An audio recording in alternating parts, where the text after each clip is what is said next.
হ্যাঁ রে কদম, আমি তোকে ডেকে পাঠালাম একটা কাজের জন্য, কই তুই তো এলি না। আমি কারো বাড়িতে দাসীগিরি করতে পারবো না। হোয়াট সে? তুই দাসীগিরি করতে যাবি কোন দুঃখে? আরে বসন্ত, শোনো তোমার মেয়ে কি বলে। বাবা তোমার আড়তে গেছে, তুমি জানো না?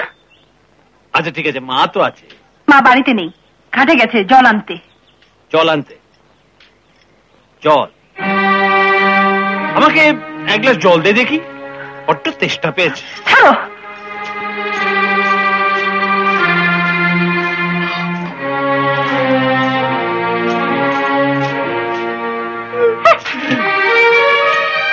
অ্যাংরি হয়ে গেলি?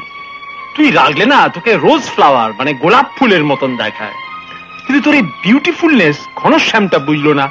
সে তুই ঝুমুরবালির পেছনে গুড়গুড় করছে। সে যা খুশি তাই করুক, তাতে আমার কি? Good girl, very good girl, যা বলেছিস।